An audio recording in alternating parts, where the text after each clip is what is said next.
with Summer Daddy. Why y'all not together no more? Because like he was fucking up. He wasn't ready, and I was trying to be a woman and work through things, and he wasn't ready. So then I was like, "Get," and I left. Got to. It say take a shower if you like golden showers. I do. Golden showers, meaning when the guy pees on you, pee on you everywhere. You like it? I just like it. You do? Giving me pissy. You giving me pissy stage, bitch. Pee on me. What? Pee on you. Period. Hashtag pee on you. Pee on you. Period. Cause I pee on you. Period. This shitty pee on you. Period. Pee on you. Period. What? Any day hoe. I'd rather be pissy than pissy any day hoe. Like I pissy hoe, you rank. You short get you rank. When you walk on stage and pop the ground with that pissy. Y'all, the feds just subpoenaed Young Miami to testify about Diddy's freaky activities, and she is in panic mode. Y'all remember how Miami used to brag about how she and Diddy go together real bad, and used to go on and on about how she was never leaving Diddy? Well, the feds are now using her own words against her because she is now being forced to testify about her and Diddy's golden showers. The crazy part is that we don't even know the half of it yet, and there are reports that things are way worse than we will ever know. And get this, the streets are saying that the feds are not giving Miami full immunity, so there's a chance that she might be getting a prison cell right beside Diddy's. This trial is heating up, so let's break down this insanity. Okay, so Diddy's trial has officially started, and as expected, it's chaotic. We already knew that it was going to be messy given how wild the jury selection process was. It went on for an entire week, and a lot of celebs were dragged into it from the very first day.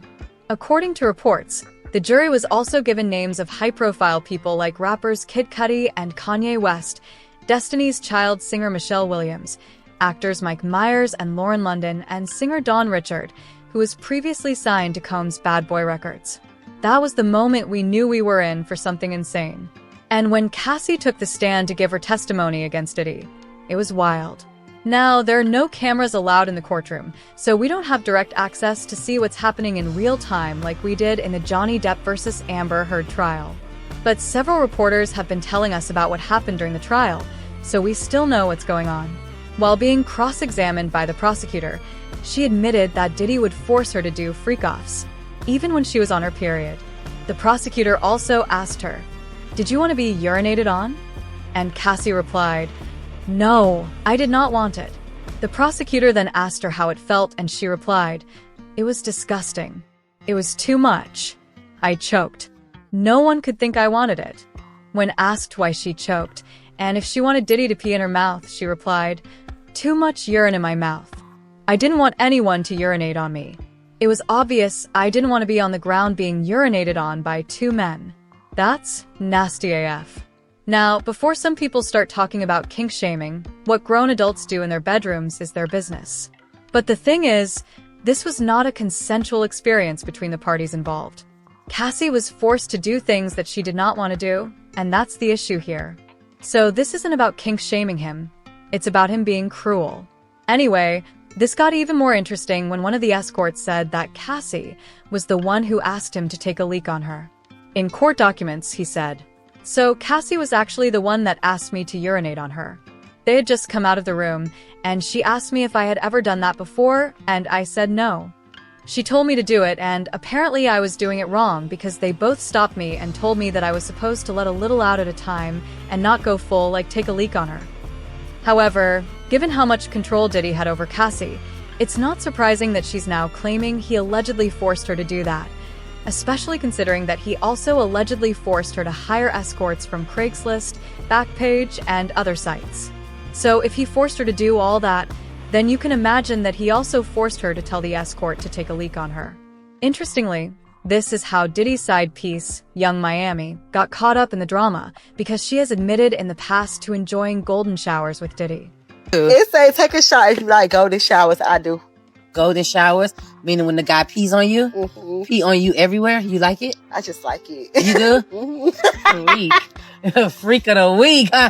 So you say take a shot. You say take a shot? Oh, we need a shot. I take a shot. You like golden showers? I do. But like peeing on you? I don't know. It's just, I don't know. It's just do something. I'm gonna be honest. Hold on. Yeah, they say that. I don't know, but I don't had to go to shower and I like it. I give them golden shower.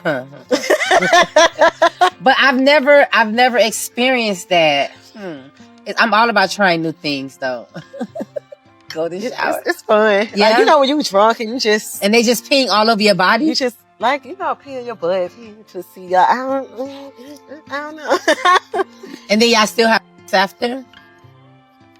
It depends. Like, you can pee on me in the shower. You can pee on me like once you come in. Like, it just So, it's not surprising that Miami is tied up in this, especially given how much she bragged about how she and Diddy went together real bad. Chilly. All this trouble for a man who never claimed her as his official girlfriend is just insane. The most he did was call her his shawty, _. When she asked him what they were, he just said that they were messing around. so what we is. We date. We dating. We go have dates. We friends. Okay. We go to exotic locations.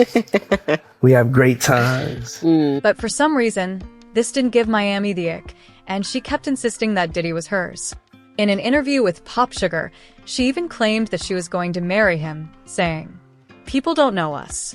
They don't know what the F *** we got going on. I'm in there like, shut the F *** up. Y'all don't know what we have going on. Me and him gonna be married." Boom. No, I'm just saying. But when Diddy welcomed his baby in 2022, she suddenly switched up and said, "That's not my man. He's free to do what he wants. I'm not in a relationship. My focus is building my brand right now. I've been through a lot these past 3 years. I'm just having fun." To nobody's surprise, her resolve didn't last very long, because she soon went back to Diddy. On New Year's Day, she posted several Instagram pictures of them together and also tweeted, "Bringing in the new year with my favorite person." So it was clear that she never really left him. Well, things got worse for her when she was accused of threatening Diddy's side piece, Gina Huynh, with what kind of sounds like a freak-off. She said, "If I wanted you to eat my pee, Diddy would have had you on your knees. You a eater, Gina. You've been down bad ever since I came into the picture. You've been crying for a baby for 10 years. You've been around as a B*** that eat PY and D when he feel like it. You a B** that was crying on Tasha K cause you wanted a baby. Poor Sushi." This kind of sounded like she was threatening Gina with a freak-off, and it got her dragged for filth. She started crashing alongside Diddy. What made things worse is that Gina once sat down with Tasha K to talk about how Diddy allegedly hurt her and put his hands on her when they were together. I mean, in the beginning, like the first 3.5 years, the first 3-4 months, he was really nice. But then after that, he started being an asshole. So like I say, like the first 3.5 years, he was like mean to me. So when you say mean, describe it. He was abusive. He was like always belittling me and always like, he was like mentally, emotionally, and physically abusing me. He took one of my heels and tried to throw it at me, and then he like mushed my face and like really hard and made my nose bleed. She also claimed that when she got pregnant, he forced her to get rid of it. When we spoke the other night, you said that things had gotten so serious that you became pregnant. Not once, but twice, correct? Yes. Okay. When was the first time you became pregnant with Diddy's child? The first time was October 2014. Okay. So this was like, what, a year after? No, not a year, but because I met him in February and then I got pregnant in October. Oh, so the same year. The same year. Okay. And you mind telling me what happened with that pregnancy? I told him, and he was like, you're gonna get an abortion, right? And then I was like, I don't know. I don't know yet. And then he offered me $50,000 to get rid of it, but I turned it down because I just loved him, and and I was like trying to prove that I wasn't the girl that Was wanted him for money. Okay. I just care about him, and I just wanted him to be nice to me. That's it. I was like, I don't want your money. I just want you to be nice to me. Whether you decide to keep the baby or not. Mm-hmm. So would it be fair to say that he was an asshole about it? I mean, offering somebody $50,000 to abort a baby, whew, he must really want it gone bad. Even worse, she was named in Lil Rod's lawsuit as one of Diddy's escorts, if you catch my drift. The court documents said Young Miami, Jade, and Daphne Joy were paid a monthly fee to work as Mr. Combs' adult workers and received payment via wire transfer from Robin Greenhill, which outlined the defendant's ongoing criminal operation. This isn't all that shocking, but then again, knowing what we know about Diddy and Miami's relationship, it's not all that surprising. But the real spicy tea was the claim that Miami allegedly used to move substances for Diddy. According to the court documents, the plaintiff and the Combs RICO enterprise were rehearsing for something in Westville, Virginia. The court filing reads, Plaintiff Jones personally witnessed Mr. Combs do a few lines of coke in his dressing room. Defendant Sean Combs wanted Tootsai, but Brendan forgot it, so defendant Christina Coram called Young Miami, who then brought it on the private jet from Miami. Well, the next thing we knew, Miami immediately distanced herself from Diddy. At first, we thought it was because she had a strong moral compass and was horrified about the things that Diddy was accused of doing. But as it turns out, the real reason she dipped was that he had his money tied up in fighting the lawsuits and had no money left for her monthly sugar baby payments. According to a source, Diddy is no longer paying Young Miami's bills. The friend told us that Diddy had been paying for private flights, shopping sprees, and rent for a luxury Miami penthouse. Now, Diddy has cut those expenses. Diddy still bought Young Miami a Christmas gift, but he's not as generous as he once was. The source continued, Diddy is not in a good place mentally either. He could really use someone like Carrie Shaw in his life. She really does care about him, not just his money, but the money is important, yes. So, he has to start paying again if he wants her companionship. And just when we thought she was finally breaking free from Diddy, she was named in a lawsuit against him where she was accused of bullying one of Diddy's victims to the point where the other woman had a miscarriage. The court documents state that the victim, who chose to remain anonymous and filed as Jane Doe, was reportedly coerced into taking substances at Diddy's house. It said, in July of 2022, Jane Doe traveled at Defendant Combs' command to his home in Los Angeles. While in Defendant Combs' bathroom, Jane Doe was compelled to ingest an unknown substance. Jane Doe later learned it was, or contained, the drug and or other substances, which caused Jane Doe to black out and lose consciousness intermittently throughout the night. Jane Doe did not consent to ingesting the drug and or other substances. She went on to claim that while she passed out from the substances, she woke up with bruises all over her body, indicating that something bad had happened to her while she was unconscious. Combs would make her perform a show for him and would ply her with alcohol and substances until she passed out. She would wake up with bruising and injuries, but with no recollection of how she sustained them. This continued until July of 2024. Y'all, July was just a few months ago. And it looks like even with all the lawsuits and the feds raiding his homes, Diddy was still allegedly throwing freak-offs. Chilly, this man was out here wilding. The victim went on to claim that she eventually got pregnant with Diddy's baby, which caused Young Miami to allegedly bully her until she had a miscarriage.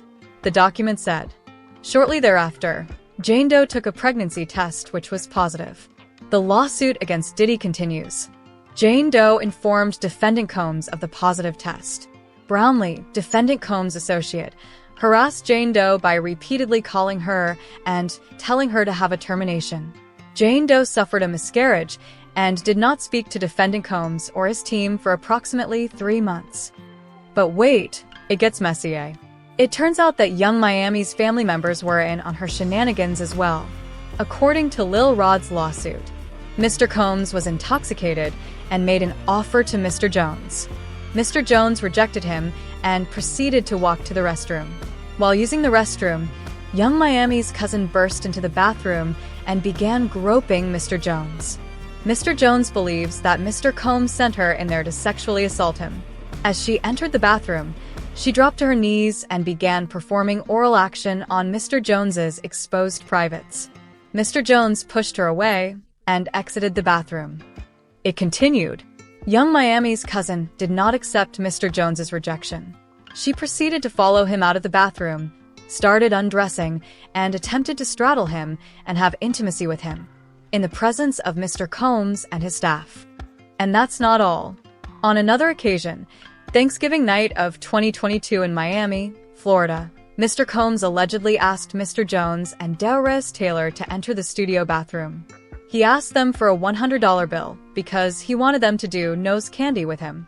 Mr. Jones was scared, but luckily, he didn't have the cash. So Mr. Combs waited a little later. You're giving me pissy stage, bitch. Pee on me. What pee? Pee on you, period. Period. Hashtag pee on you. Pee on you, period. Pee on you, period. This shitty pee on you, period.